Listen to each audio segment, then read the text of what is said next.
Yes. Testing 1 2 1 2. Yeah, I'm going to get into this one because I realized earlier, there was some audio issues. Sorry about that.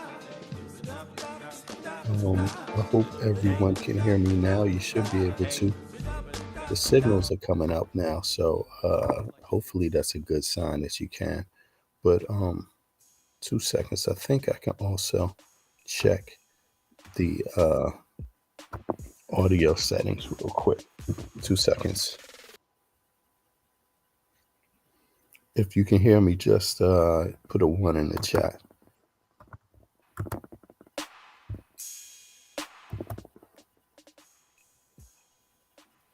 I'm just going to check it on my mobile phone real quick.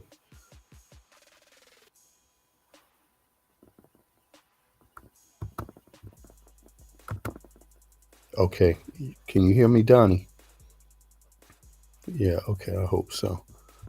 Let me just check real quick. Still checking.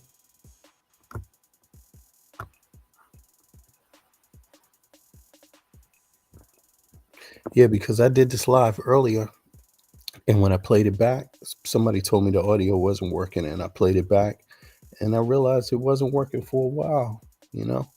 So I got to get this off the top. Um, Let me see here. Almost there. Where's the live?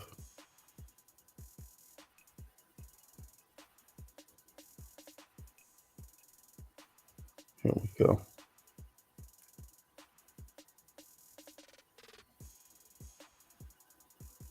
Audio wasn't working, and I played it back. All right, so I hear it. And I realized it wasn't. Yeah, check. All right, so let's get busy. So check this out, y'all.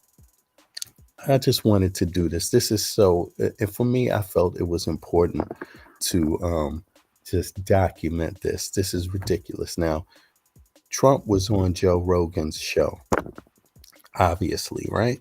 And he made some comments. Now, I want you to contrast his comments with those of Kamala Harris's comments about Trump, and just see if what Trump is saying makes any sense, or if you want to challenge if Kamala Harris makes any sense. You do that. You do that. But I'm going to focus on Trump because I know he don't make sense, and he's dangerous if he wins, right? So check this out. Let's pull this up again once more and see what it do for Joe Rogan. Oh, do I have to put it up here? Yeah, here we go.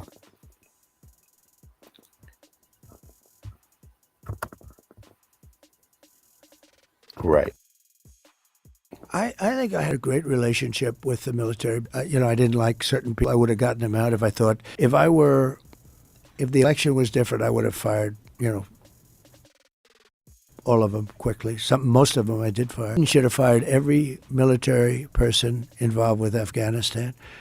He should have had a lot of firings. If you look at him, he told Israel not to do anything, and at least Israel's not going to look at a bomb the way they would have been. Think if they listened to Biden. They'd be waiting for a bomb to drop on their head right now. He's been wrong about so much. I guess you'd have to say that she's been wrong too, because she always said they made the decision together. But Israel didn't follow his advice, and I think it was a very, the Middle East is rapidly changing. There are prophets that say the world will come to an end in the Middle East. You know that, right? And we have weapons today that are so scary. When you look, I rebuilt them all. And when you look at the weapons we have today, the biggest threat we have in the world today is. He says that he rebuilt all the weapons. He rebuilt all the military, even. This is what he says constantly. Trump didn't have a chance to rebuild anything. You know how big that project is to rebuild the military? That's the biggest project in the U.S. And what, he just going to walk in there and change it, and you didn't notice anything? Nobody talked about it. No news media talked about it. No interviews with Trump. Yeah, we could see you rebuild the whole military complex. Trump, can you tell us about it? Nothing. He just claims it, right? But here's the thing. Going back, let me let it play a little bit more. It's one thing key here. Nuclear weapons. And we have other weapons too that are devastating. But the nuclear weapons, the biggest threat we have in the world today, and that's what I was talking about de-escalation with both China and Russia. I'm telling you, we were going to de-escalate. They were going to de-escalate. You got to be careful. It's a little tricky playing with them because they say we're going to do it and they don't do it maybe. But they understood the curse too. It's a curse. It's China's way behind us, but they'll catch us within 5 years. So let's imagine. Let's say you win in November. So he never has to explain what the curse is. What is the curse exactly, Trump? Explain that. How does that curse work exactly in his eyes? But that's not the key thing. Hold on. What do you do differently, and how? Now, after Rogan had to listen to him ramble like that, now he tries to tie him down by asking him another question that's specific. Listen. How do you? It's China. Say you win. Us, but they'll catch us within 5 years. So let's imagine. Let's say you win in November. What do you do differently, and how do you change this course that it seems we are on for World War III? How do you get us out of Ukraine? How do you stop what's going on in the Middle East? How do you put a stop to this? Well, it's a very to me, it's an easy question because I think I can do it easily, but it's a complex question in the sense that the times change. Every day changes. Who's winning, who's not winning? I mean, Russia's a war machine. Whether you like it or not, it just grinds along. You speak to people like Viktor Orban, he'll tell you it's just a big, fat war machine, and that's what's happening. What the hell? Yeah, but what does that mean? It's a big fat war machine. Okay, so a big fat war machine that you worry about, you don't worry about. What do you do exactly? Since it's a big fat war machine now, what do you do exactly about it? And how is what you're going to do better than what's already being done? Right now, you could listen to Trump, but hold on. Here, let's see. What's happened to Ukraine? If I were there, it would have never happened. But what could you do now? See, he has to ask him again, but what would you do? If you get into office in January, what could you do now? Right now, you would get both of them. I know both very well. And again, I do not want to tell you, for the purpose of looking smart to 5 people that say, oh, he was great. Because if I told you exactly what I do, I could never make the deal. All I can tell you is that I would meet with Putin. Another magic trick. Everyone's supposed to just believe the magic trick. Just believe that he has something different, but he can't tell you what it is. No, he can't tell you what it is. Just trust him. Just trust the wolf in the hen house. Just get the hell out of here. If a person came to you on the street with this kind of line, just trust me. I can't tell you what I'm doing, but just trust me. When I talk to them, would you go for that? You tell me. Putin, and I would meet with him, and I know exactly what I'd say to each one of them. And I believe that as president-elect, I would get that war stopped, and stopped fast. We have tremendous power in the United States if you know how to use the power. I stopped other wars just by the use of tariffs. Now, he's not even supposed to be talking openly about what he would do right now with U.S. foreign policy. I mean, he's not the president. So number one, that kind of shows you how normally a president wouldn't even make a comment about something he doesn't disagree with, because they know how specific that choice would be and how wrong it would be to comment openly in the media about a grievance, But with Donald Trump, he's going to do it, right? He's right while they're in war with the Ukraine. Right now, while Hamas and Israel are at war with each other, right? And the Houthis right? This he's going to come right out and give his opinion openly as the president elect. You know, I mean, this is wild. But in any case, look, Trump, when he asked him, what would you do differently? And let me see. And let me go back to the top of this thing real quick. He says, that I would have fired, you hear that? Basically, but, I didn't like. Check this out. I think I had a great relationship with the military, basically, but, I didn't like certain people. I would have gotten them out if I thought, if the election was different, I would have fired, all of them quickly. Most of them I did fire. Biden should have fired every military person involved with Afghanistan. Now that part. Now look, he said Biden should have done that, right?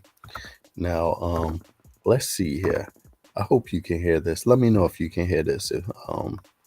Yeah, put a 1 up if you can hear the audio. Now check this out. He could fire anybody. Look at this. He could fire anybody. It was his choice. He was already president. Nobody is the leader of the military if they're not nominated by him and appointed, accepted by the Senate. Look. In the United States, 1. Executive branch. The head of the executive branch is the president, who is elected by the people. Other executive roles, like cabinet members, e.g., the Secretary of State, Attorney General, etc., are appointed by the president and confirmed by the Senate. 2. Legislative branch. The leaders of the legislative branch, Congress, are not appointed by a single person. Instead, they are elected by their peers in Congress. For example, the Speaker of the House is chosen by the House members, and the Senate Majority Leader is chosen by the Senate members.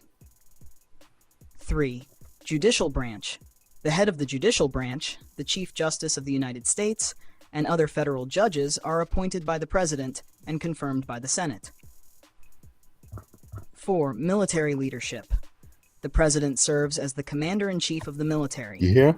meaning they hold the highest authority over the military. However, senior military leaders, like the Chairman of the Joint Chiefs of Staff, and various branch chiefs, Army, Navy, etc., are nominated by the President and confirmed by the Senate. This setup ensures a balance of power and requires cooperation among branches for significant appointments. You see that? So he had his opportunity to appoint anyone he wanted. The problem that he's having is that even he already fired loads of people when he came in. That was unprecedented, right?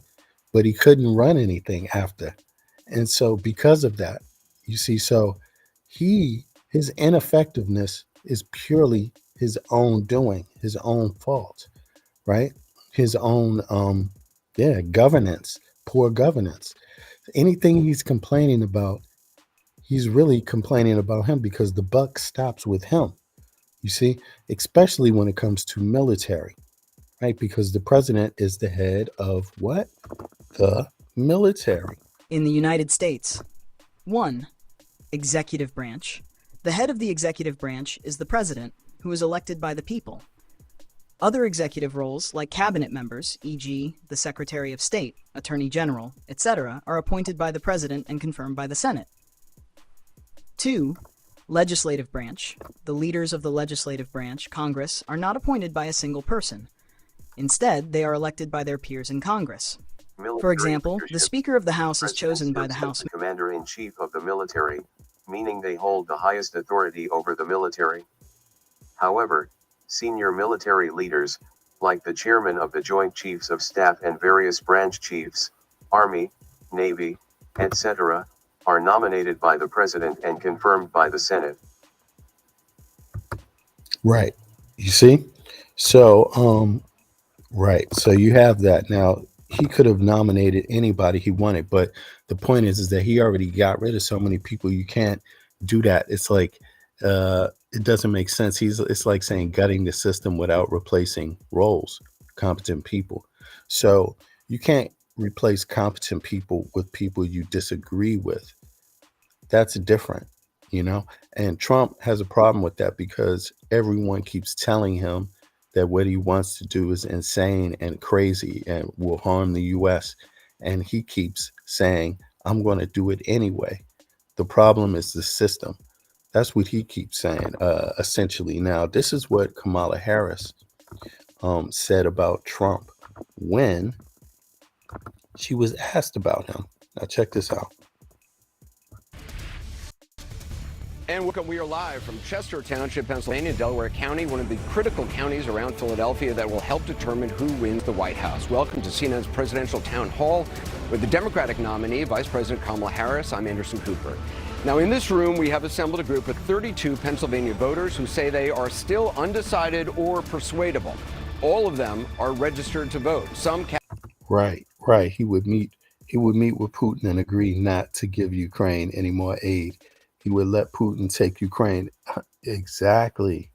I am that somebody. Exactly. I mean, but why won't he just say what he'll do? Like, on one hand, he'll say it, but on the next hand, he goes and he says, I can't tell you what I'm going to say. I can only do it privately. It doesn't make any sense. He already told the world what he's going to do. You know, he told the world what he's going to do a long time ago. It's insane, right? It's ridiculous, isn't it? It's ridiculous. You know, straight up, this is ridiculous. All right, let's play some more. Cast votes for Joe Biden in 2020, others for Donald Trump. Some didn't vote at all, and for some, this is their first election. Many are leaning right now to one candidate or another, but they all say they have yet to make their final choice. Now, we found these voters working with a nonpartisan research firm, as well as business and religious. I've made my final choice. I voted. Yes, I did. Over 2 weeks ago now. Groups, universities, and other civic organizations. I voted for Kamala Harris and Tim Walz. Yes, I did. These voters are asking their own questions tonight, selected by CNN to cover a variety of topics. You may see them holding a piece of paper when they're asking their question. It has their question on it. That is a question they have come up with. It has not been edited in any way by CNN. We also invited former President Donald Trump to participate in a town hall or a debate. He declined. Ladies and gentlemen, please welcome Vice President Kamala Harris. Mit team og jeg har hjulpet Kamala Harris. 60 mennesker All right. omsat over. Let's see here.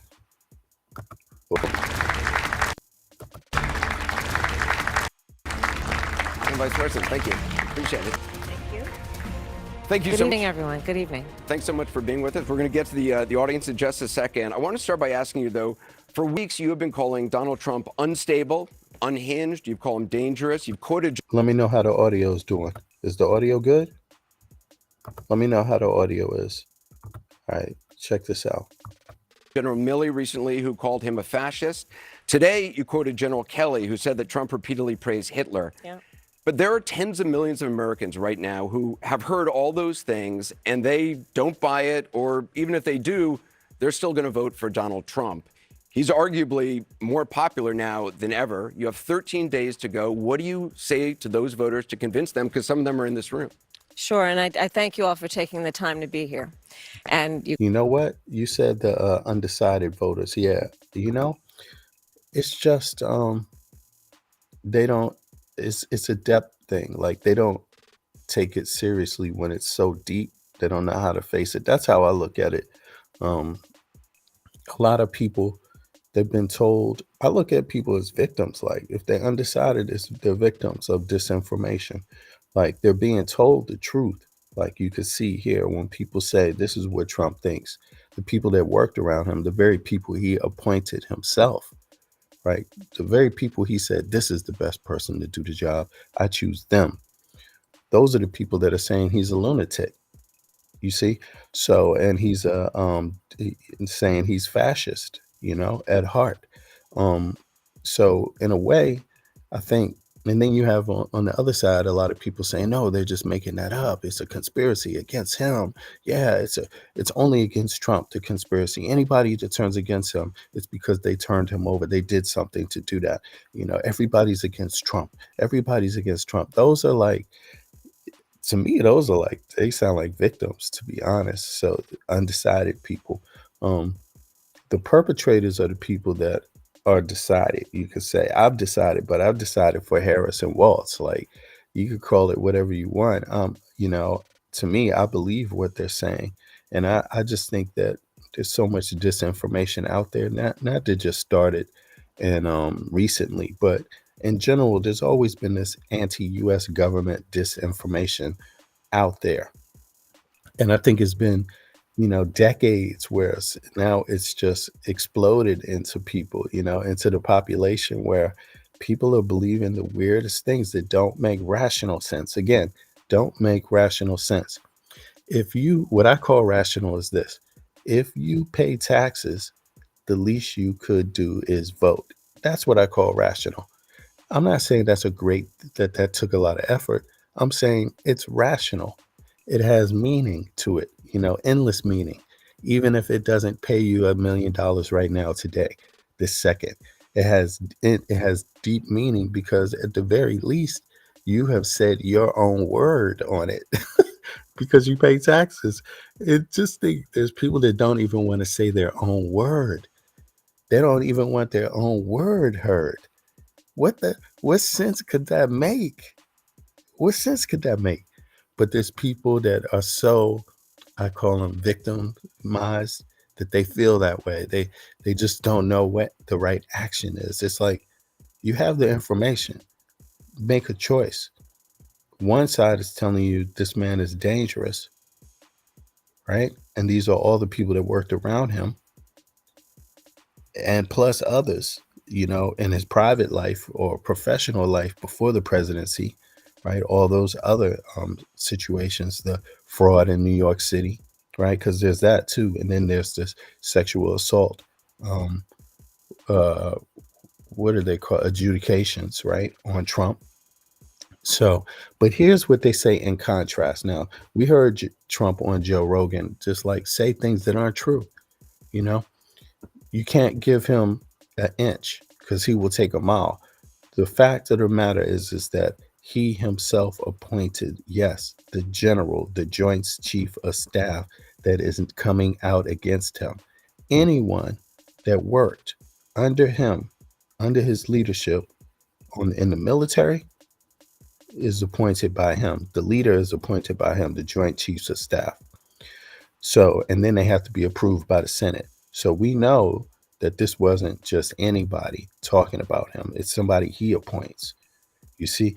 And the military leadership is like that anyway, in the Joint Chiefs of Staff. Let me see. I mean, we could look it up, but you look it up and you tell me, does it make any sense? Now, here's Harris. Hold on. What's up, Andrea? Yeah, let me see here. Yes, Harris Walsh all the way, blue, everything. Yeah, definitely. I'm for social rights. I'm for civil and social rights, I don't believe you can have a positive, a good society without everybody being able to socialize well in it, Have you ever heard some people say they don't vote because they don't want jury duty? That is the dumbest goddamn reason. Call in sick. You know what I'm saying? Don't vote. Not voting is the laziest thing you could do. That's all I got to say. Sure, people don't do it, but it's something that you have to work hard to not do. It's not even like, anyway, let's watch Kamala Harris here. Let's see. This is her in contrast to what Trump just said on Joe Rogan's show. And keep in mind, Joe Rogan had to beg the man to get back on point. Let's see here. You could be doing a number of other things with your time. So this really is proof that we love our country. People are engaged, Anderson, and really want to talk about the issues. And so the issue that you raise, yes, I do believe that Donald Trump is unstable, increasingly unstable, and unfit to serve. And I don't necessarily think that everyone has heard what you and I have heard repeatedly, which is the people who know Donald Trump best, the people who worked with him in the White House, in the Situation Room, in the Oval Office, all Republicans, by the way, who served in his administration, his former chief of staff, his national security advisor, former secretaries of defense, and his vice president have all called him unfit and dangerous. They have said explicitly he has contempt for the Constitution of the United States. They have said he should never again serve as president of the United States. We know that is why Mike Pence is not running with him again, why the job was empty. And then today we learned that John Kelly, a 4-star Marine general, who was his longest serving chief of staff, gave an interview recently in the last 2 weeks of this election talking about how dangerous Donald Trump is.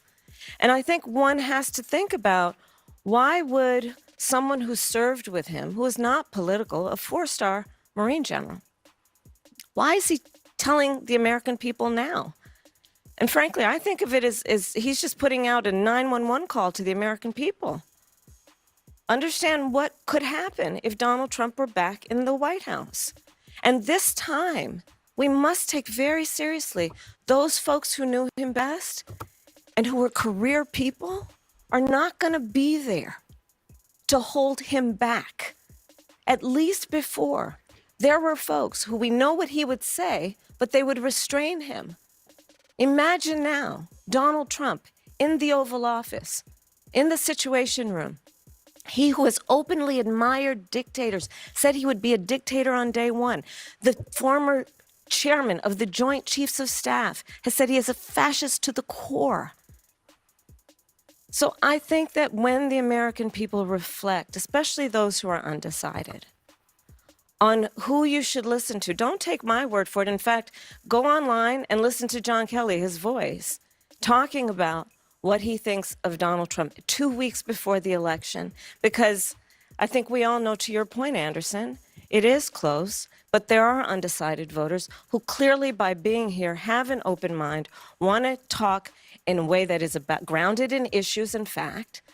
And when they hear these facts, I think it compels a lot of people to be concerned about the future of our country. Now, if you listen to the substance of what she just said, that is a very pointed, detailed, inclusive judgment, it seems like, that she's making, because she's taking the opinions and facts that have been brought to her by numerous individuals, numerous persons, all people that themselves have been hired and appointed by Trump under his judgment, his own faculties. Do you do that? How successful are you when you hire people? When you hire people, does every damn person you ever hired come out against you? Because that's Trump. That's not a little thing. That's Trump. It's every damn person that's ever worked with you is either, pretty much either went to jail for committing crimes, serious crimes, felonies, right? Or they've been victims, or they've said that he is, committing crimes. He knew of things that he shouldn't have known of if he was to be free, right? Or innocent of a crime. Now, the question is, do you believe Kamala Harris? I don't see why a rational person wouldn't believe her. I don't even think she has to run anymore, to be honest with you, because my view on it is that if Americans are stupid enough to vote Donald Trump into office, they deserve every problem that they get from that decision, which is going to be the biggest problem they ever imagined, ever. Because, of course, if the U.S. has enemies, and it does, it would be looking for the U.S. to be weak before they attack. And the U.S. is only weak because of Donald Trump. That's basically it. And people may not like the weakness, or not just Donald Trump, but people like him, people that support him in those policies. That's what weakens Donald Trump. I mean, the United States is Donald Trump and those policies. These are the same old policies, the right-wing policies, the policies that everyone knows what they are. They are fascist. They've always been fascist, right? They're against, blacks, people of color in general, right? Because their immigration policies show you that. They don't talk about European immigrants.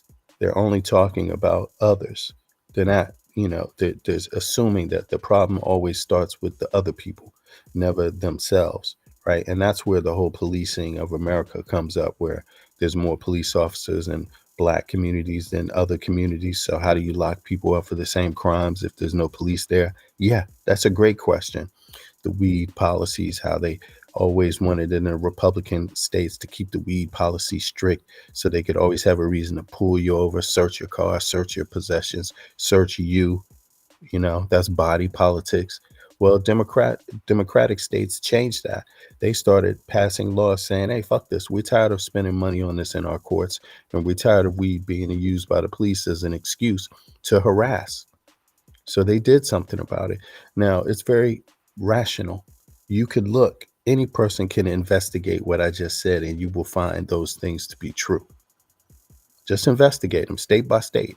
Where are the weed laws? Where's weed prohibited, and where is it less prohibited? It's less prohibited largely in democratic states, and they've been doing it independently for a minute. They didn't just wait for the federal government. So, and read up about those policies too, by the way. Take in the qualitative information from the people too, their reasoning behind why they like laws like that, the weed laws. Now, let me see here. Valiant Thor wrote, America is tired of 99% of the media protecting one political party. Oh, I don't know what political party you're talking about. I don't think that's what I'm tired of as an American. What I'm tired of as an American is the media not going out and doing its job, period, left or right. Like, for example, the United States media needs to start explaining to the American people how others, for their tax dollars, get more back in social benefits than the United States citizens do. That's what the media should be talking about. But the media doesn't. It doesn't talk about that to the left. It doesn't talk about that to the right. The left talks about it more, right? But they don't say, yay, look at this country. Look how great they are over the US. Man, what's better about them than us? They don't do it that way. But if you listen, they're talking about policies like that.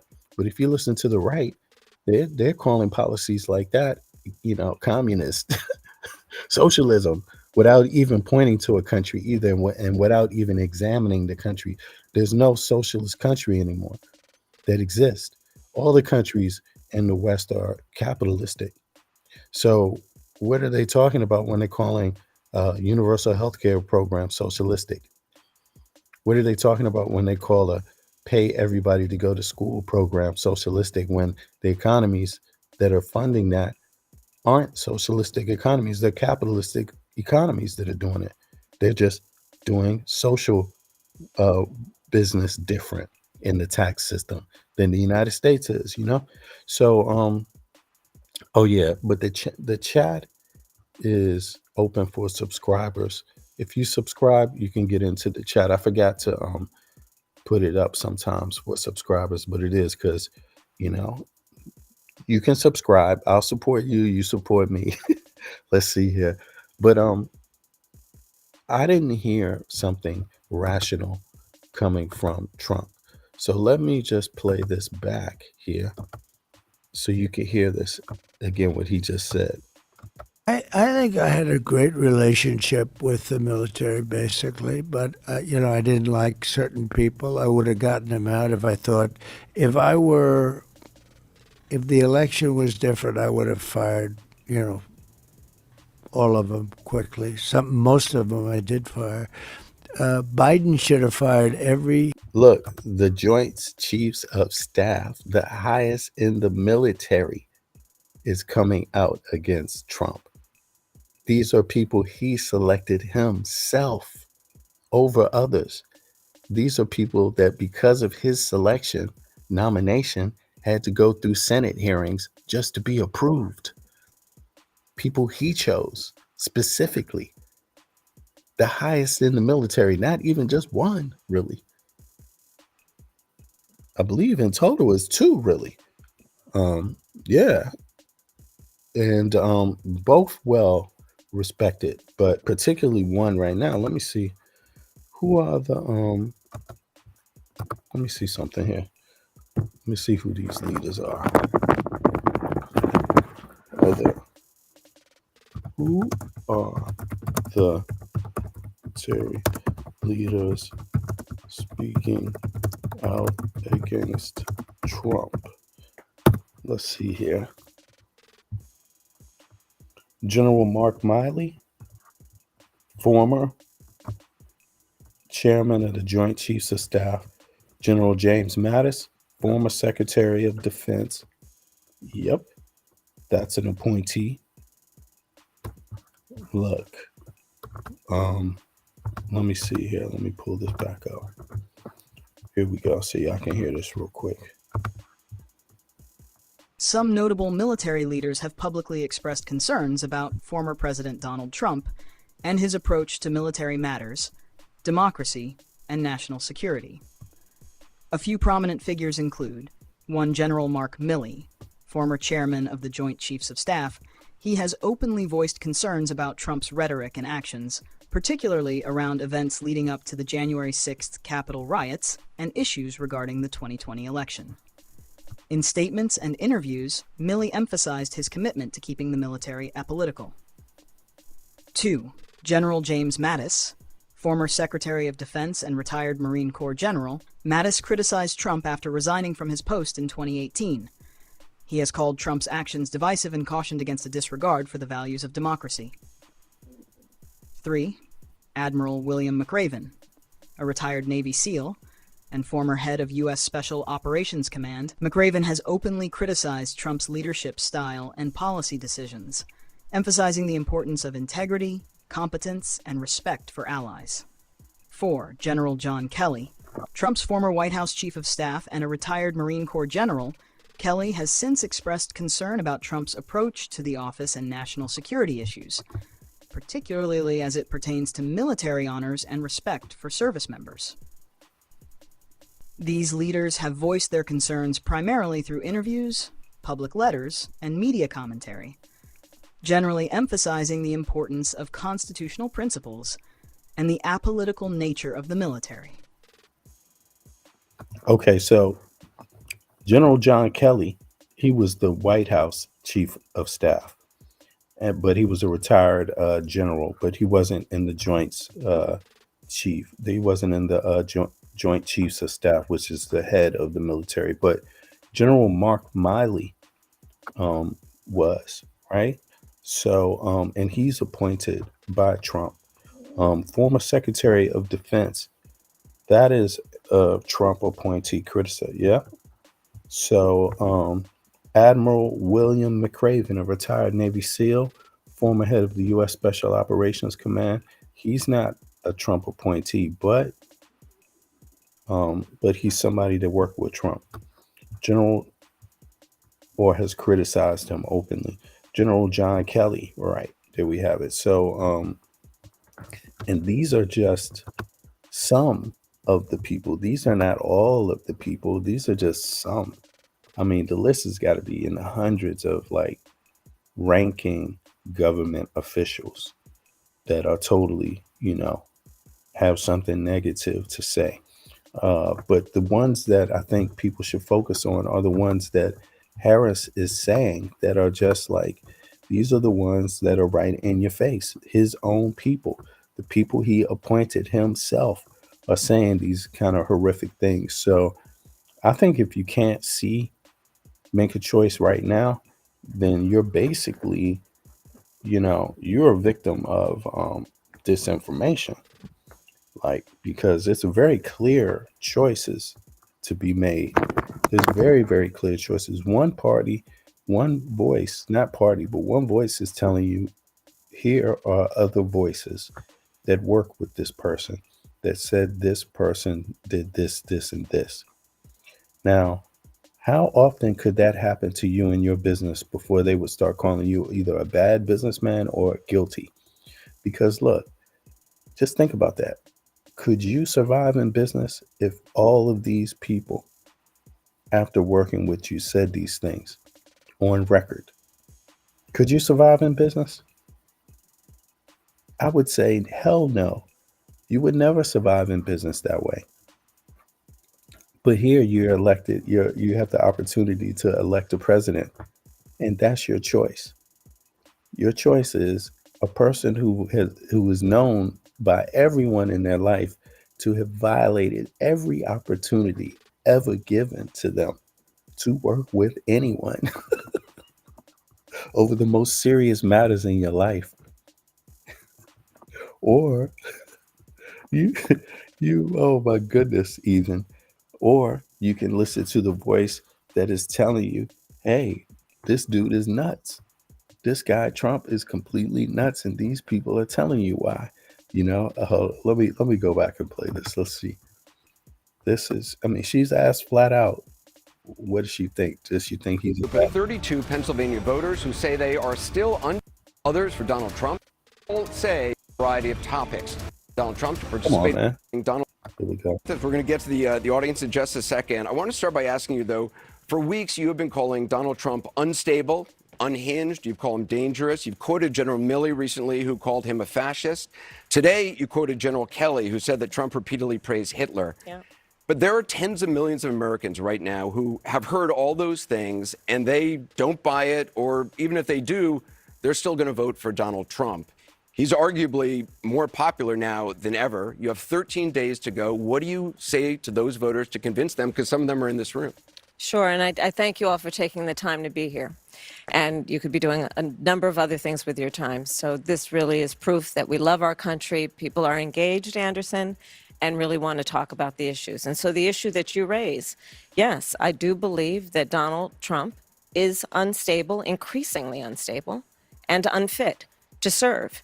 And I don't necessarily think that everyone has heard what you and I have heard repeatedly, which is the people who know Donald Trump best, the people who worked with him in the White House, in the Situation Room, in the Oval Office, all Republicans, by the way, who served in his administration, his former chief of staff, his national security advisor, former secretaries of defense, and his vice president have all called him unfit and dangerous.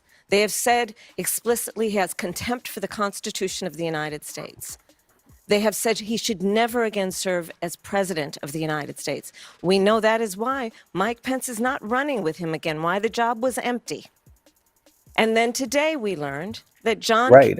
Even the person, even the person that he nominated to be his vice president has said these things. He had people out there allegedly, or it seemed like he's calling for it, but there's people out there that was calling for the death of Mike Pence, literally, because Mike Pence didn't do what Donald Trump wanted him to do, which would be illegal, right? And so you're going to support? Would you support a president? Would you support a person that tried to have you killed? Would you vote for that person to be the president? Because to me, that's a very simple choice to make. Like here, you clearly see that this man had a mob out there that was chanting death to Mike Pence. And why the hell would Mike Pence vote for Donald Trump after that? Of course he wouldn't. But some of you people out there would. Some of you people out there would, for sure. Isn't that interesting? Some of you people actually would. That I find very, very interesting. Very, very interesting. Some people out there actually would. And who knows? Who knows why? But some of y'all definitely would still vote for Donald Trump after he would have had someone attack you. Some of y'all definitely would. I don't know why. I don't know what in your mind could have you do that. But Kelly, a 4-star Marine general who was his longest serving chief of staff, gave an interview recently in the last 2 weeks of this election talking about how dangerous Donald Trump is. And I think one has to think about, why would someone who served with him, who is not political, a 4-star Marine general, why is he telling the American people now And frankly, I think of it as he's just putting out a 911 call to the American people. Understand what could happen if Donald Trump were back in the White House. And this time, we must take very seriously those folks who knew him best and who were career people are not going to be there to hold him back. At least before, there were folks who we know what he would say, but they would restrain him. Yeah. Imagine now, Donald Trump. You know, myself, I'm an American citizen that lives outside of the U.S. And I live in one of the NATO nations that provides basically more social security, you could say, than others. But at the same, um, everybody, the unions are a big deal here. Most of the industry is union. If you're not in the union, it's still regulated by the union, so you benefit as an employee from the unions anyway. The rules still apply to you the same, right? Your wages and retirement and all of that stuff. And you get paid to go to school here for basically all of that. Universal health care for the same taxes, but maybe just a little bit more, slightly more, tiny bit more than the average person that lives in New York, a major US city, DC, Chicago, Atlanta, Los Angeles, you know. So even the no matter what, who you are, you get all of those things regardless of your tax bracket. And so, when I look in on this and I hear them try to paint, equal housing, social security, they try to paint elder care, taking care of old people in their homes, like Kamala Harris is advocating for. Well, we have those things here. It's built in the tax system. How Americans don't want that, it boggles my mind, because in my mind, I'm thinking every American should want students to have a decent life, to not have debt, and old people to not have to suffer. Those two things right there speak a lot to the culture of your society, what your cultural values are.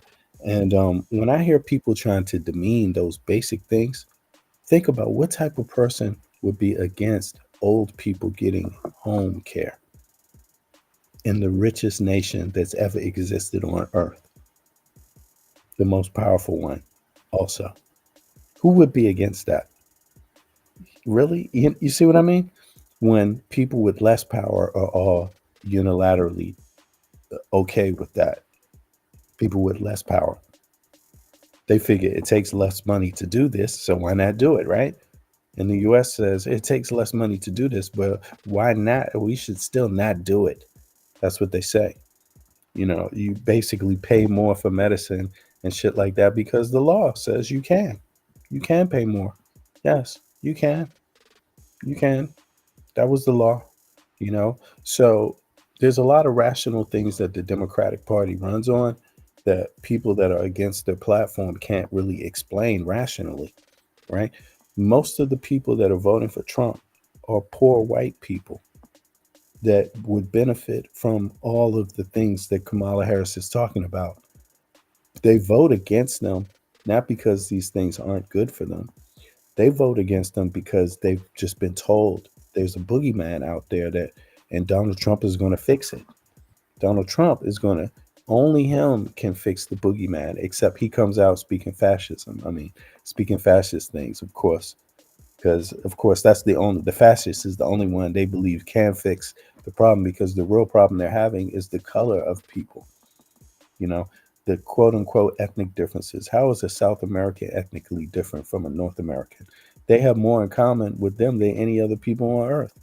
All people in America, there's three major groups: Native, European descent, and African descent. Those are all across America. Those are the three major groups.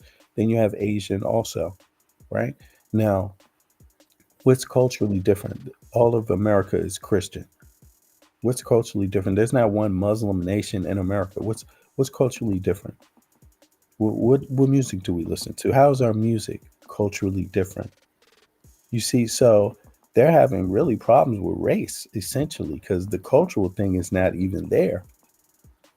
There's no difference culturally. There's language. That's it. You see, so they be thinking the same crazy shit U.S. Americans think, just in Spanish, just in Spanish. But they're not as stupid because they at least all agree universal health care and is the moral thing to do. Um, Elder care at home, that's a different thing, but I believe everybody knows treating people at home is much more convenient to them and cost efficient to the buyer. Yeah, to move a person back and forth from home to their bed in the hospital or back home and all of this stuff, it's it costs and it also requires a lot. I mean, you might get more out of it if you find a way to, like they do here, provide a way to give care in people's homes. I know it sounds like a lot when you don't research how it's done, but when you research how it's done, and most Western nations already do this, it's just, is it going to be privatized in the US or is it going to be a standard in the system? I mean, you tell me. But in any case, I don't think Kamala Harris has to do much shouldn't have to do much to win. She's already won, in my opinion. The only thing there is to prove is the United States has to prove it's ready for a woman, which is the most ridiculous, pathetic question to have to ask in 2024. But that's the real question. Are you ready for a woman? And I think that's the ultimate question we asking here. I even think it's more than race, to be honest. Because I've heard so many anti-gender things come out regarding Kamala Harris that, damn, I realized, like, wow, like these people really think these hateful things about white women too. Like, it's crazy. But everything that was hated on her about women is what they hate about women, period. It don't just change because the woman is black now. Sure, you can say some black things, but that's not the same, you know? Um, They want to control bodies, people's bodies, ultimately. They want to be able to lock you up for smoking weed, or they want to invade your privacy because they say you smell like weed. Well, for a woman, right, the comparison to that would be like, they don't want me to have an abortion. Yeah. They don't want me to save my own life, you know, because something is wrong with the child, or something, it could I could die from having this child, or for some other reason that's also troubling. Why should a woman who's been assaulted sexually be forced to have the child of the person who assaulted her, or any man for that matter, period? Why should you be forced to? That's the question. And I think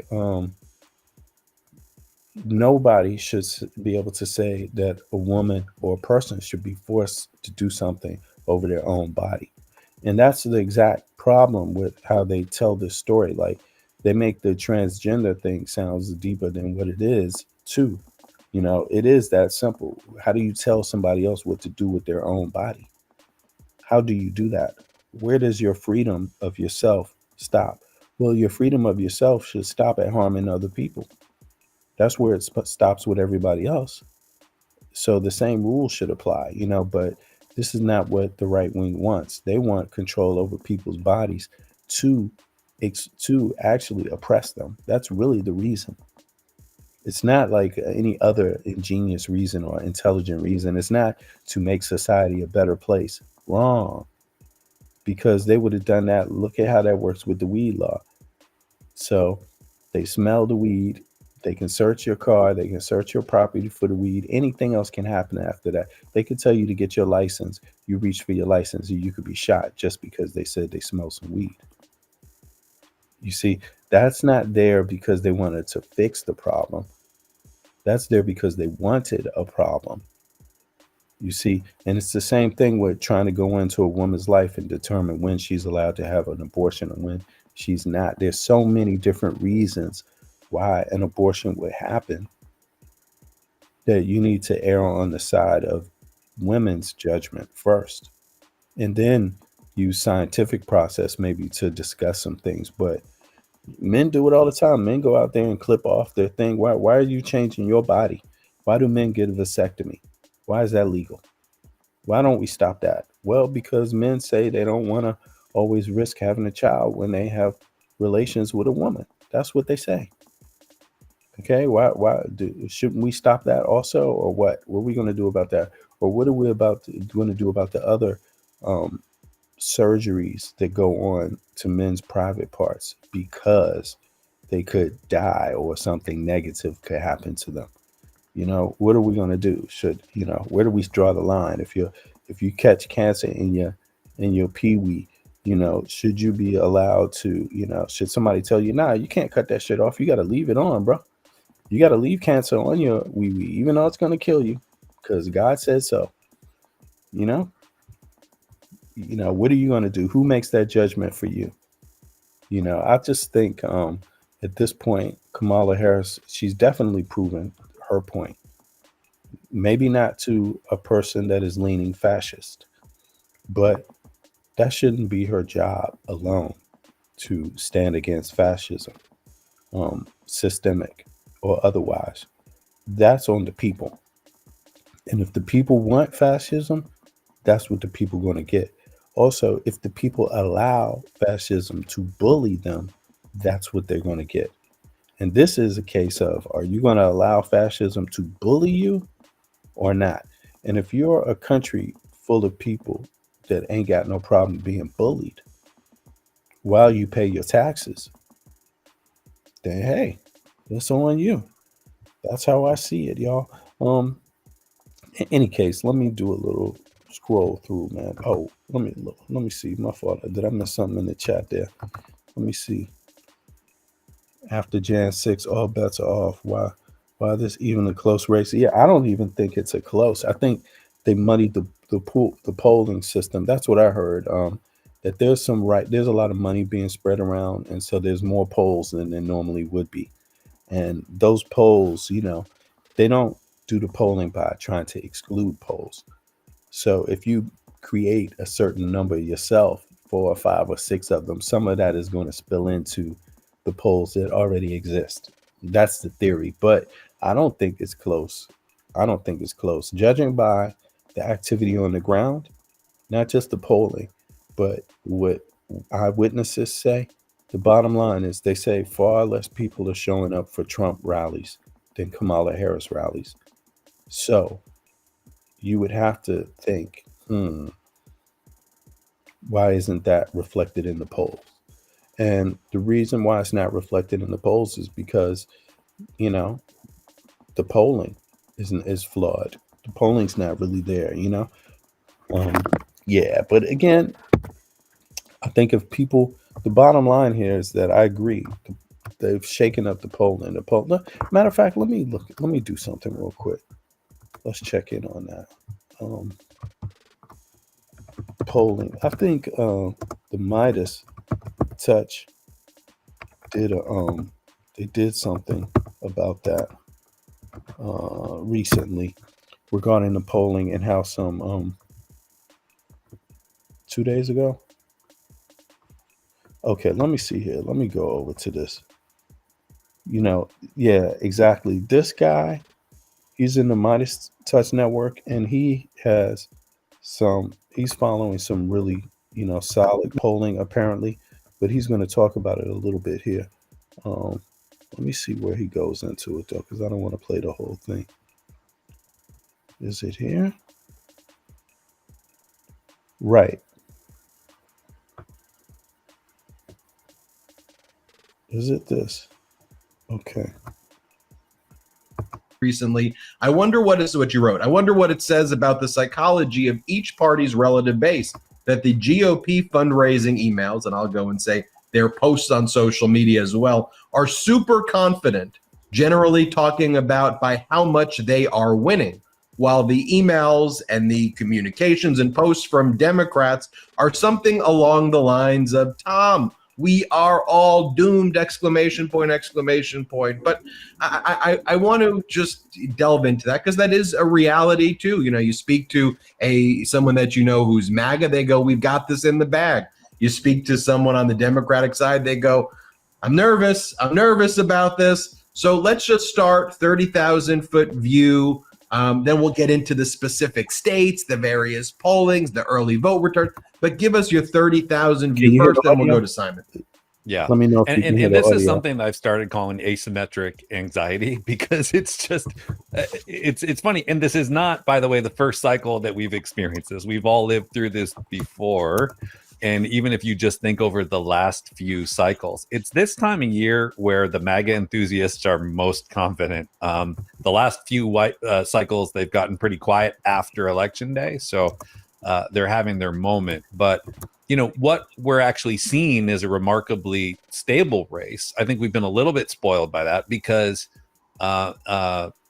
the polling is, you know, usually in presidential cycles, you'll see a lot more movement up and down in a much wider range.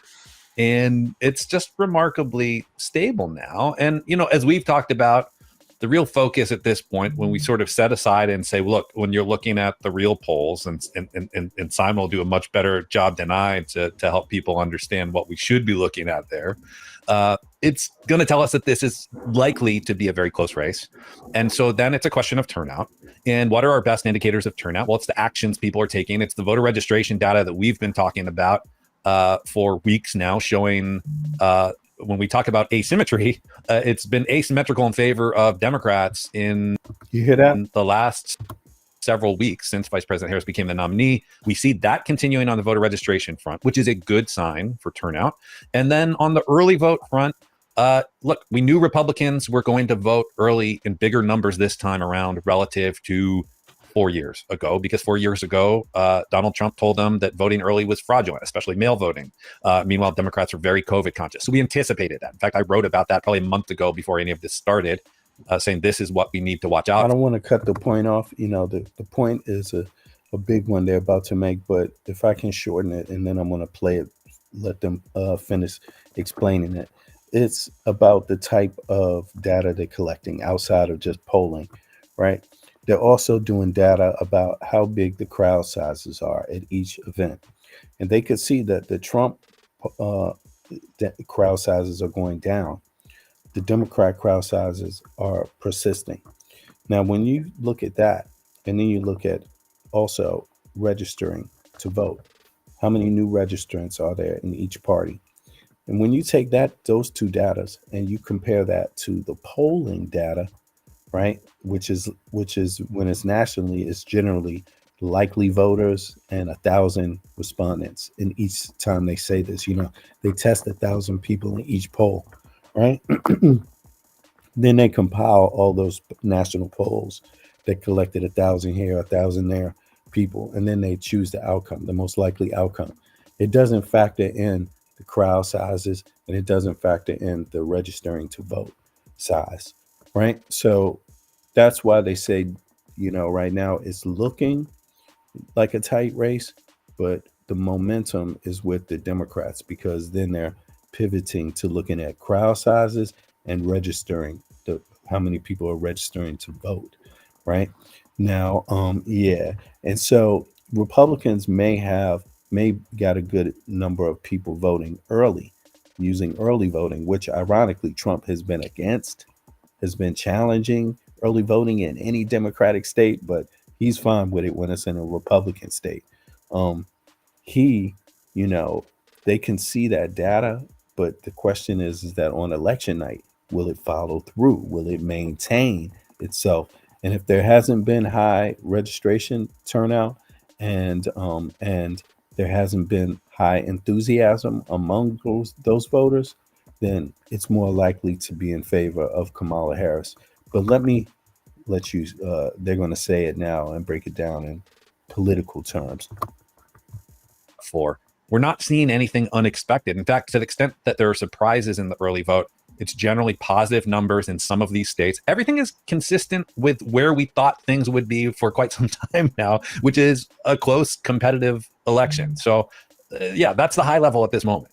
So I'm going to go to Simon in a second. Just to give our audience one example of that. The Commonwealth of Pennsylvania, 2020, it was around a plus 51 around this time for Democrats. Now it's like a plus 31 in favor of Democrats. But to your point, that is with a massive effort. I mean, quite literally hundreds of millions of dollars being poured in by Elon Musk and Trump, telling their people to early vote. And with that, it's still plus 31. The fact that it's still plus 31, that was actually surprising to you because you had thought actually, if they're early voting with all this money behind them, you thought that those margins would be narrower. Is that a good kind of summary of just giving Pennsylvania as an example? Yeah, they're not creating new votes at this point. So in early vote analysis, one of the biggest things we're looking at beyond the sort of campaign tactics and what we are seeing in the data is just how the different campaign tactics are playing out. But what we're really looking for are signs of intensity and enthusiasm from each base. And where that comes from is looking at new voters or infrequent or lower propensity voters and who's turning out more of them. In Pennsylvania, in that data you mentioned, over 40% of the registered Republicans who have cast their ballot already voted on election day 4 years ago, which is a really amazing number. So they're converting election day voters. And by the way, almost all of the rest of the Pennsylvania Republicans voted already, voted by mail last round. So we're 92 is actually across the battlegrounds. It's the same in Pennsylvania, but across all the battlegrounds, 92 to 93% of people voted already, voted in 2020. So despite all of these efforts and all the investment from Elon Musk and others, they're not creating new voters yet. So you see that, right? So that's another data point that's not shown in the polling, right? So a lot of these data points, they point to the polling not speaking to a lot of factors that really exist. And that main factor is high voter turnout among Democrats, not as high in comparison to Republicans. And and that's going to, if that's true, then it's obviously going to reflect in the amount of people that vote. But he mentioned Elon Musk paying people. And that is true. Now, check this out.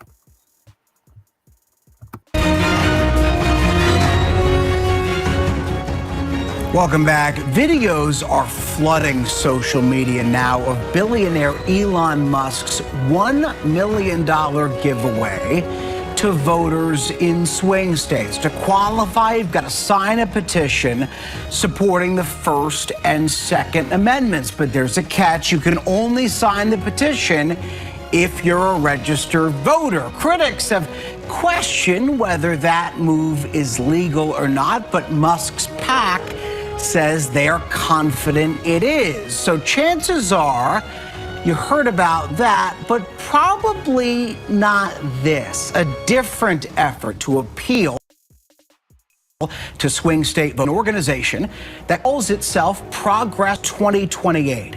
They're running ads, these ads in particular, misleading ads right now as we speak on Facebook, appearing to look like they're from Kamala Harris or Democratic supporters, but they're touting policy positions that often the Harris campaign explicitly does not have, like claiming Harris wants to ban fracking. This show, us here, we reviewed Facebook ad data, and more than 300 of these ads were purchased to be placed in the feeds of voters in every single swing state. So right. So you have that dynamic going on at the same time. Now, wait 2 seconds. I believe they got a DLJ warning about this. Every day from now until the election, we're giving out $1 million prize. Elon Musk's $1 million giveaways raising new legal questions this morning for the tech giant. NBC News confirming the Justice Department sent a letter to its pro-Trump super PAC, warning it may be violating federal law. I have a surprise for you, which is that we're going to be awarding $1 million to randomly to people who have signed the petition. The super PAC promising that prize money to people who pledge their support for First and Second Amendment rights. But in order to get the money, you have to be registered to vote in one of 7 swing states, prompting legal scrutiny by some Democrats. I think there are real questions. See that? So, in other words, what they're doing is they don't feel like Trump can win. Oh, you can hear the audio, Donnie? Thanks, man. They don't think that Trump can win in those states.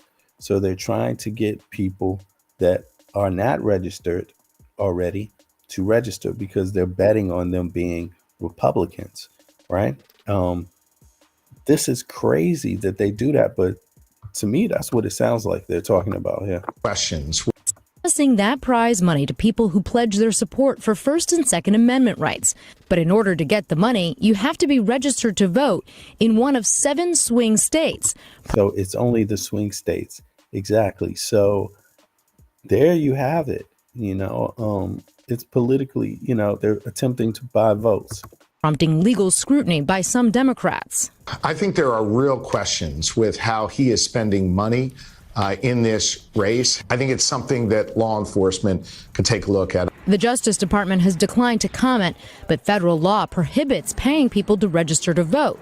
The question, whether that law applies here, unclear, election law experts say. It's not as if he was paying people in order to register to vote. It was much more subtle than that. I think it's unlikely that they would prosecute this, but this is a shot across the bow. Still, the super PAC running an ambitious get out the vote effort for the former president in the final. Well, it shows you how desperate they are.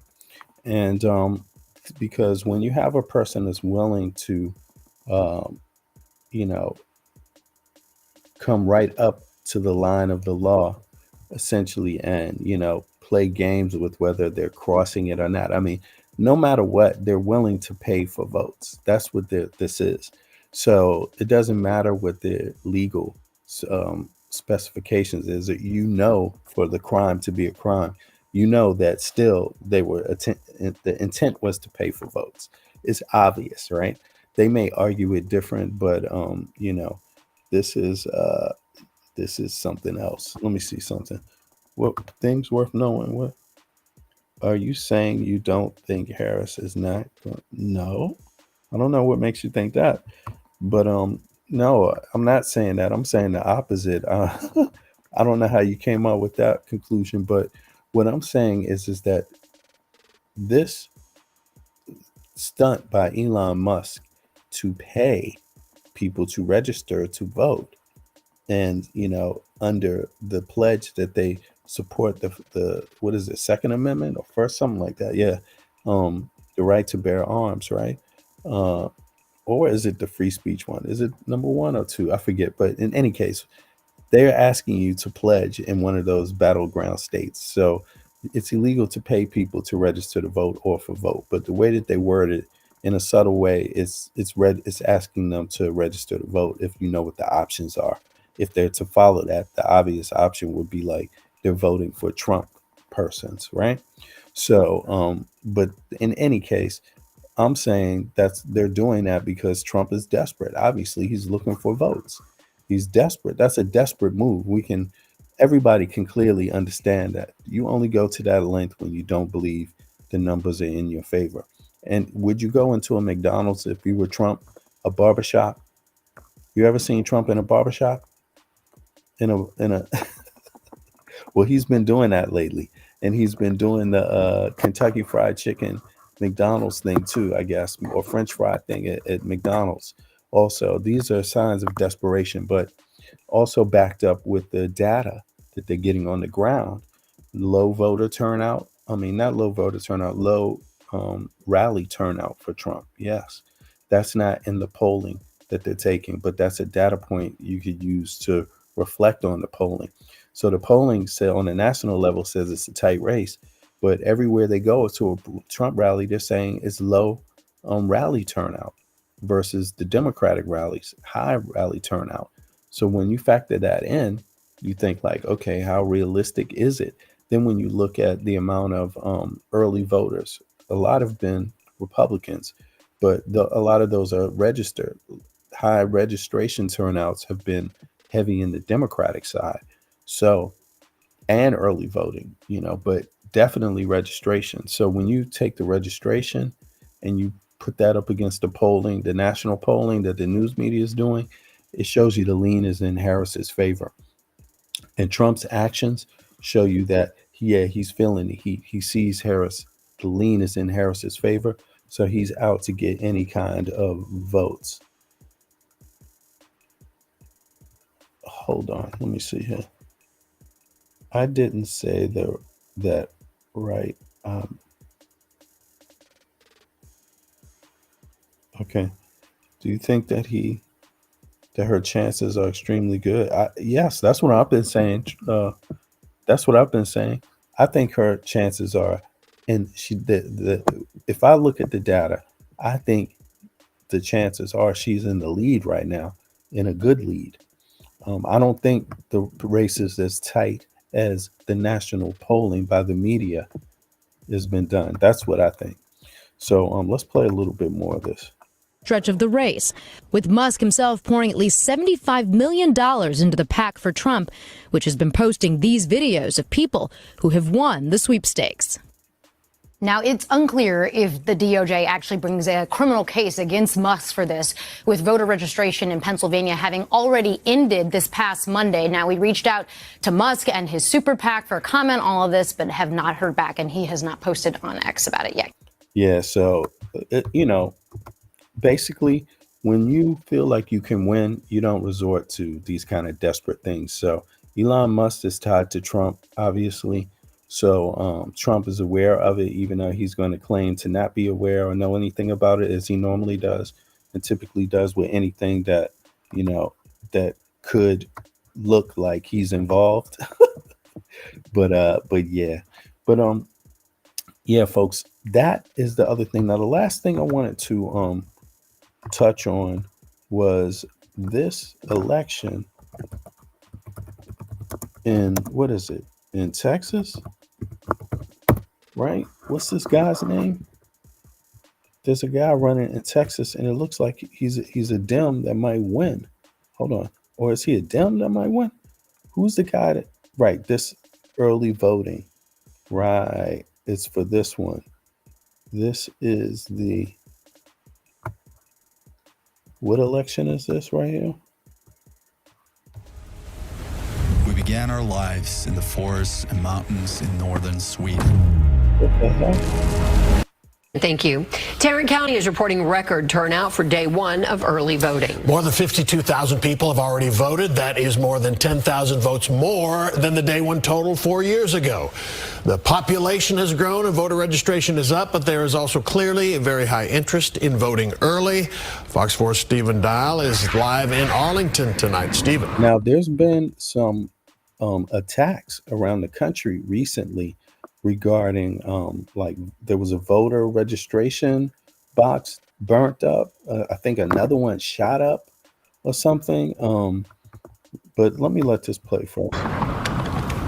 Tarrant County is one of the counties for statewide races that a lot of people are going to be looking at, specifically the Texas Senate race.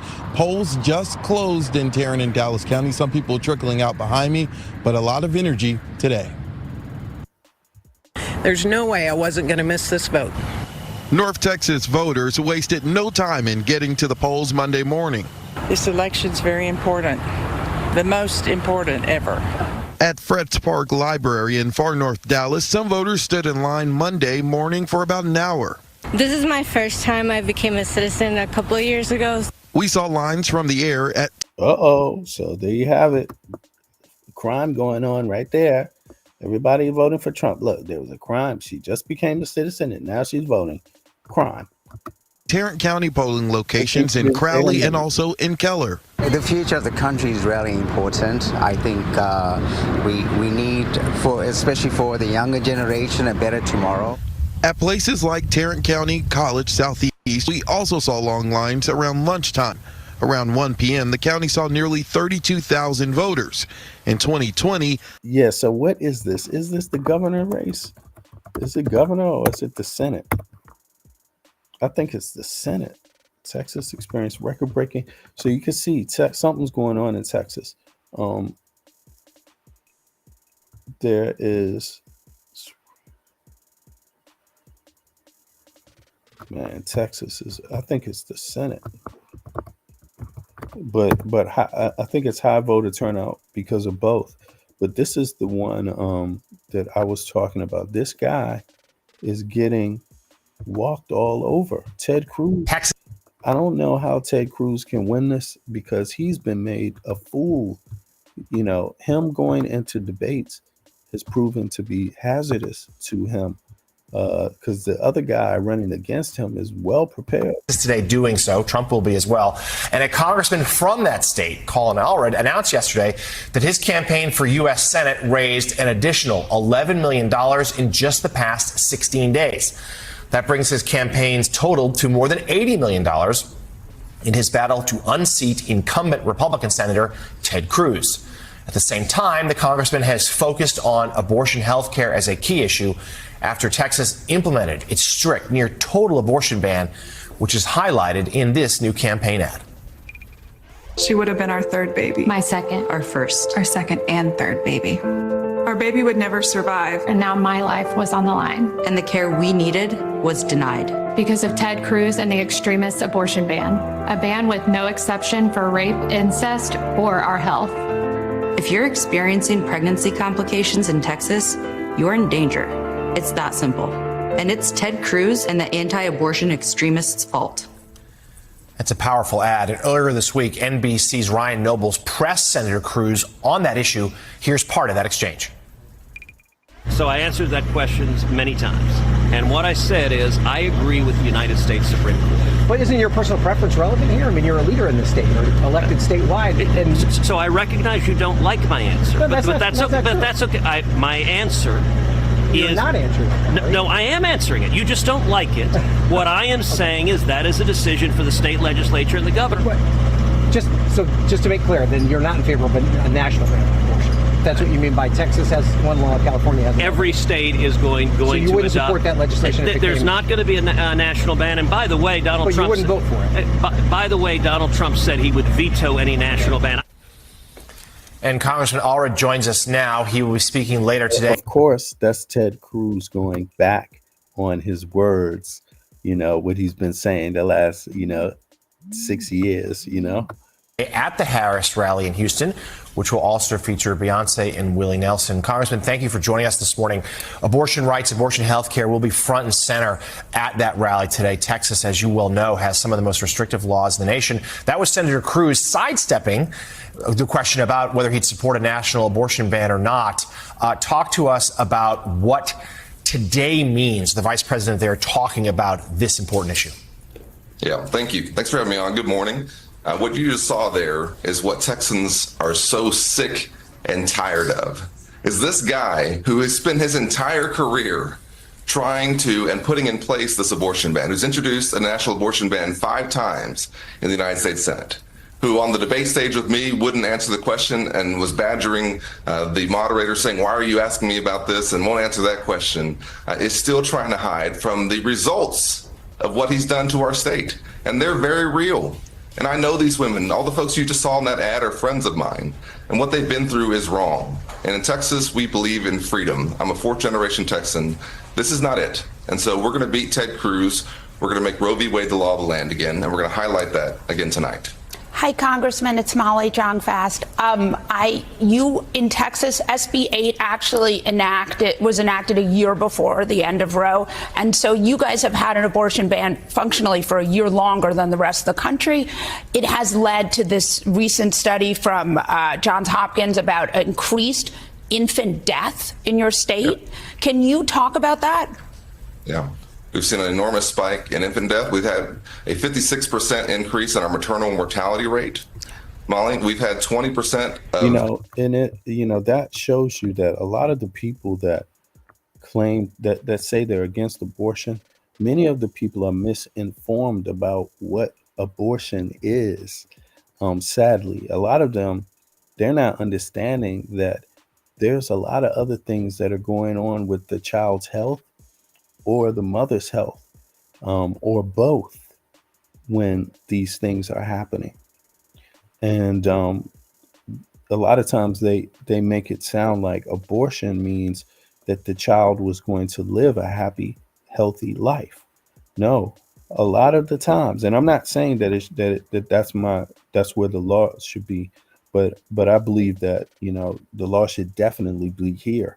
With a lot of these things that are being called abortion, there are situations where the child is not going to live a normal life, or the child is already so unhealthy that it's risking the mother's life to carry the child now, or to carry the infant or the fetus or whatever you want to call it. Now, in those cases, women are being denied health care, and that's not right. Now, on top of it, it's also when they're having to wait this long to have these things dealt with, right?